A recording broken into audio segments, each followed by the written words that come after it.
Doy gracias a Dios porque Él es bueno y para siempre sus misericordias. Quiero, con la ayuda de Dios, contar la maravillosa gracia de cómo el Señor me alcanzó.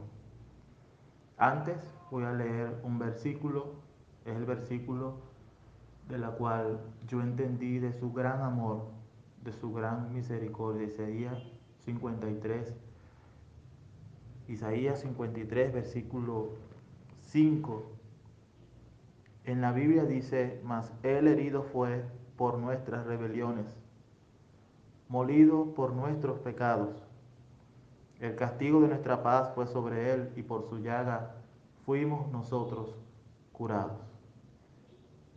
Ahora, personalmente yo diría: Él herido fue por mis rebeliones, molido por mis pecados.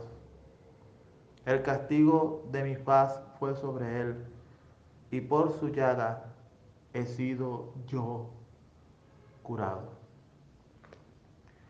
Puedo dividir mi vida en tres partes. Mi testimonio.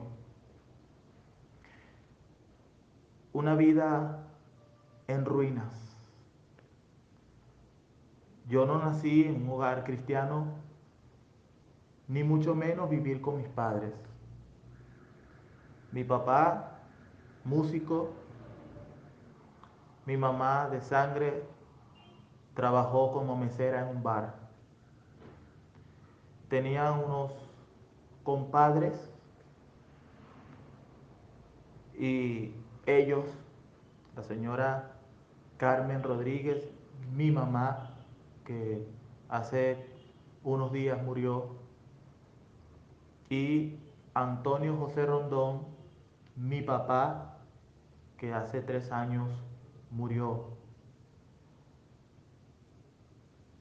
Ellos, cuando yo nací, a los 4 o 5 días de nacido, ellos decidieron quedarse conmigo. Mi mamá de sangre, no sé por qué motivo no quiso, vamos a decir, hacerse cargo de mí, pero lo cierto es que esas dos personas se hicieron a cargo de mí.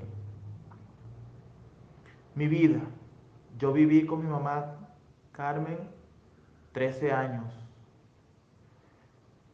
Yo era rebelde. Yo tenía en mi ser, en mi vida, la rebeldía. Porque la Biblia dice que nosotros nacemos en pecado. Yo nací en pecado.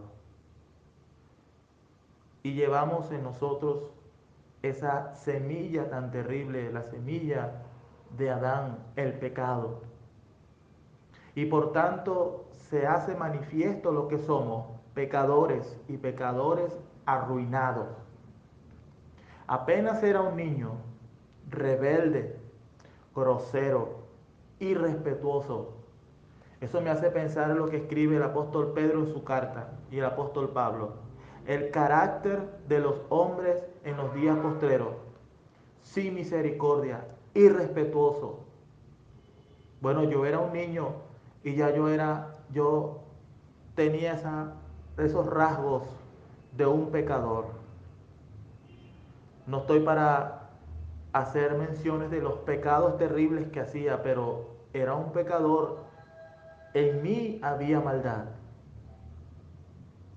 De manera que nosotros sí nacemos en pecado, y nacemos con el pecado y manifestamos el pecado. Tenía yo 13 años por maltrato, porque a pesar de que mi mamá eh, Carmen me crió en cierta forma, y hay testigos de que ella en muchas formas me maltrató, y ese maltrato alimentó más la rebeldía en mí. Pero todo esto era para entender lo que ahora entiendo. Dios saca del lodo cenagoso del pecado a la persona que está sumergido en el pecado. A los 13 años me separé de ella, ya no aguantaba más su maltrato y yo quería liberarme. Fue peor porque me fui con mi padrastro, Antonio, y él hundido en el alcohol. Yo con el esfuerzo de seguir estudiando, pero él hundido en el alcohol. Yo me fui a vivir con él y prácticamente vivía sin atención de nadie.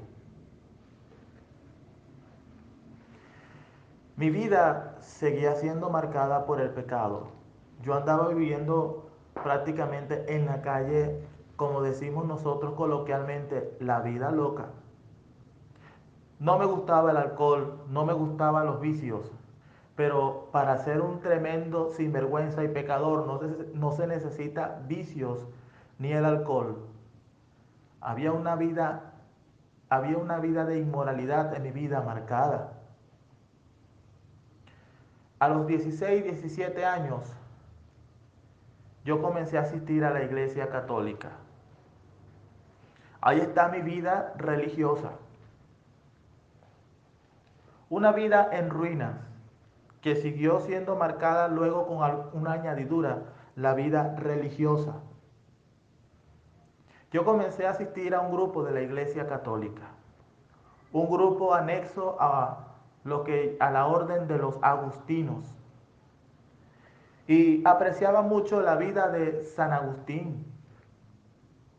San Agustín es un hombre con quien yo me identificaba, porque el hombre vivía como yo viví, pero él un día había conocido a Dios.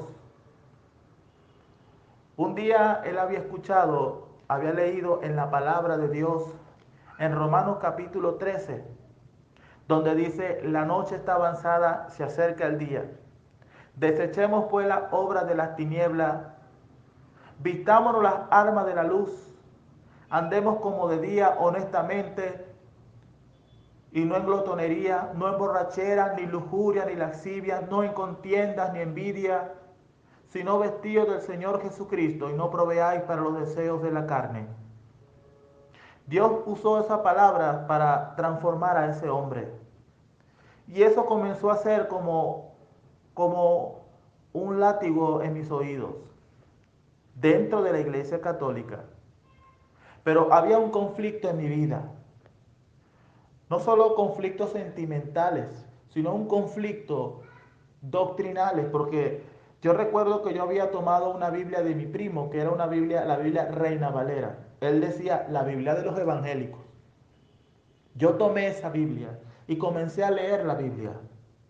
Y cuando yo me topaba, por ejemplo, en Éxodo o en Deuteronomio, donde decía: no te hagáis imagen de lo que está en el cielo, ni lo que está en la tierra, ni debajo de la tierra, no te inclinarás a ella ni la honrarás. Eso había un choque en mi vida.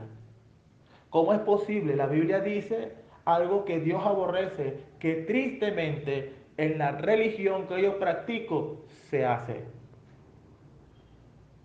Adoran imágenes. Ellos llaman venerar, pero realmente adoran imágenes. Pero comienza una vida, en esa vida religiosa yo entendí muchas cosas. Entendí que no solo estaba arruinado, sino que en mi religión estaba perdido. Por más que intentaron convencerme de que supuestamente la Iglesia Católica era la única santa católica apostólica, en mi alma había una lucha grande, porque el problema en mi alma eran mis pecados, mi condición delante de Dios. Pero yo también quería, en lo más profundo de mi ser, conocer a Dios. Dios usó muchas circunstancias. Una de ellas, cuando yo hice pasantía en la empresa PDVSA, yo recuerdo a aquel hermano José Zavala que me hablaba con las escrituras y yo le refutaba con mi religión, pero yo recuerdo que yo me senté a solas en la oficina, estaba solo y yo decía: ¿por qué será que no le puedo refutar nada de lo que Él me dice a mí con la Biblia. ¿Por qué será?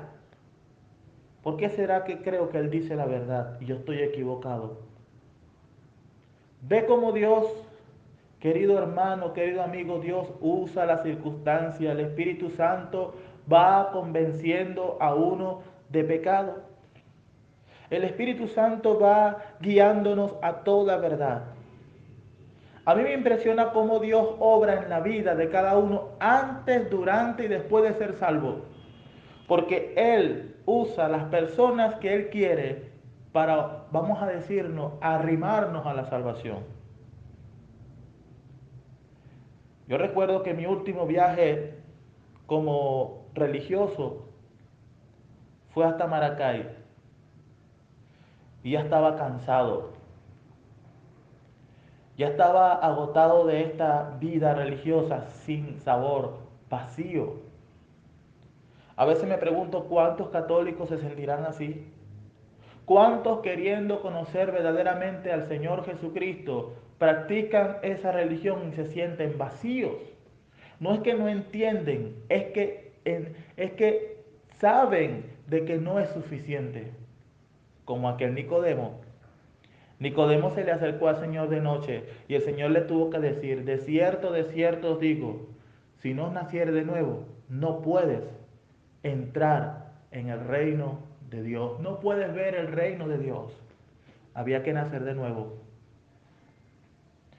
Decidido dejar la religión. Yo tenía una novia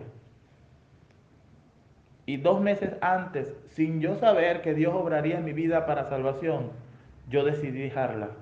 Primero porque no la quería. Siempre tenía la convicción de que si uno no quiere ni ama a nadie, es mejor dejarlo, porque más vale un sufrimiento corto que una tortura y un sufrimiento largo por estar engañando a alguien y engañándose a uno mismo. Yo la dejé. De allí comencé a buscar la verdad. Leía la Biblia. Otra persona me decía, mira, vamos para tal sitio, vamos a congregarnos a tal sitio. Yo iba y yo entendía, este no es el lugar. Pero yo recuerdo aquel domingo, 26 de abril del año 2009. Aquel hombre iba pasando con una Biblia y con un himnario. Iba a un lugar. Aquel hombre yo lo conocía. Aquel hombre era Segundo Arias. Yo le conté de lo que a mí me estaba pasando. Había una angustia en mi corazón y en mi alma. Ese día yo me levanté con una angustia que yo nunca en mi vida la había sentido, con una necesidad tan grande de conocer al Señor que nunca lo había sentido. Estaba cansado del camino, estaba cansado de mi pecado, estaba cansado de mi carga. Quería conocer al Salvador. Yo recuerdo, aquel hermano con sencillas palabras me dijo, bueno, en la tarde te vengo a buscar para ir a la clase bíblica y luego te quedas el culto en la noche. Y yo le dije, está bien. Yo recuerdo que me fueron a buscar a la casa. Fui a la clase bíblica y recuerdo al hermano que estaba dando la clase bíblica, el hermano Alexis Tallaferro. Él estaba hablando de aquel Jacob que luchó por su bendición con aquel ángel en Peniel. Y yo me gozo cuando yo a veces el Señor me da esas palabras para predicar, porque Jacob era un hombre que él luchó con el ángel. Y Dios le cambia el nombre de Jacob, que es su plantador, a Israel. Porque Dios cambió su vida, cambió su forma de caminar, porque él vio a Dios cara a cara. Tuvo un encuentro personal.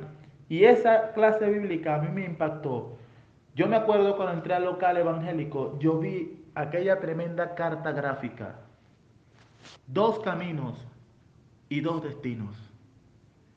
Había una hermana que se llamaba Iris y ella me estaba explicando de la carta gráfica. Y yo sabía dónde estaba ubicado. Yo estaba en el camino ancho, con religión, con conocimiento bíblico, pero estaba perdido.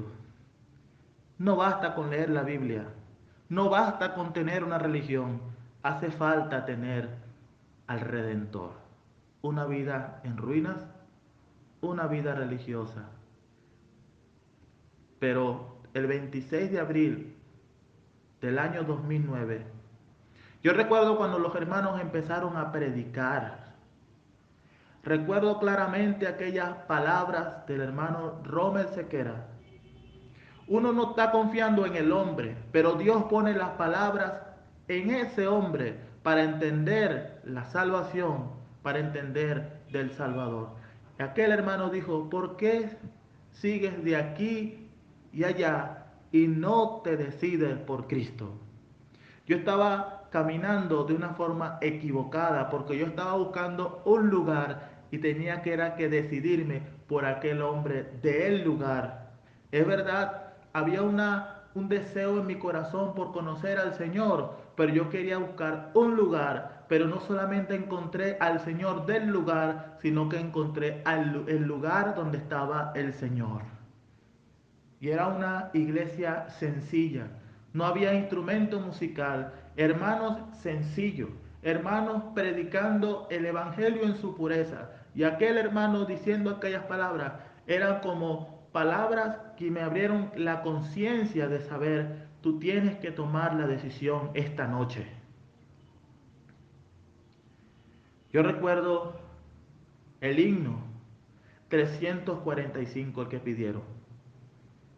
Después de predicar el evangelio, aquel hermano pidió aquel himno y aquella estrofa, y puede ser, sufriste así, Señor Jesús, de amor por mí.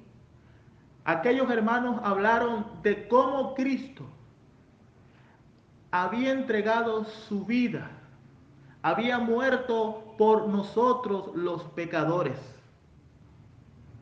habían dado su vida, había dado su vida en rescate por la mía, que en la cruz, en el Calvario, había derramado su sangre para rescatar a este vil pecador. Y aquel 26 de abril del año 2009, había yo recibido a Cristo. Aquel hermano me leyó la Biblia, Isaías 53:5, ese versículo que hemos citado al principio. Mas él herido fue por nuestras rebeliones. Y yo, pensando en todas las rebeliones que había cometido, me acordé de las faltas que le había cometido a mi mamá, porque la Biblia dice, honra a tu padre y a tu madre, para que te vaya bien y tengas largos días en tu vida. Yo sabía lo que le había hecho a mi mamá, lo que le había hecho a mi papá, y todo eso, y toda la vida de inmoralidad, de pecado que había cometido. El hermano me dijo, mira, el herido fue por tus rebeliones. Esa rebelión, Cristo fue herido, fue molido por mis pecados. Todos los pecados cometidos, el castigo para traer paz a tu alma fue sobre él. Y por sus llagas puedes ser tú curado. ¿Tú crees esto? Yo le dijo, sí creo. ¿Eres tú salvo? Soy salvo. Y aquel 26 de abril del año 2009, yo fui salvo por la gracia y por el poder y el alcance de la obra de Cristo en la cruz. Ojo, pero Dios no solamente salva, sino restaura y endereza los pasos. Cuando yo creí al Señor, yo llegué a los pies de Cristo, peleado con mi mamá. Y el año que me fueron a bautizar, el año siguiente, yo le dije al hermano Antonio, hermano, yo no me puedo bautizar porque no había arreglado el asunto de mi madre. El año siguiente Dios usó una circunstancia muy dolorosa. A mi mamá le da un infarto y yo salgo al hospital con ella en un carro. A mi mamá le da un infarto y yo voy al hospital con ella. Y Dios usó ese día, esa circunstancia, para yo reconciliarme con mi mamá. Y ese día, ese año, fui bautizado, el año 2011, fui bautizado, recibido a la comunión en la asamblea. Ojalá que el que escuche este testimonio entienda Nosotros los evangélicos no somos mejores. Hemos sido sacados del lodo cenagoso del pecado y fuimos alcanzados por Cristo. Fuimos perdonados y vivimos una vida tratando de agradarle a Dios, con errores, pero seguro de que Él nos puede ayudar a andar en su gracia y dando testimonio de Él. El Señor dijo, yo soy la luz del mundo, vosotros sois luz y sal en la tierra. Y procuramos contarle a la gente cómo Dios, cómo Cristo en su gracia nos alcanzó y nos salvó. Que el Señor bendiga su palabra.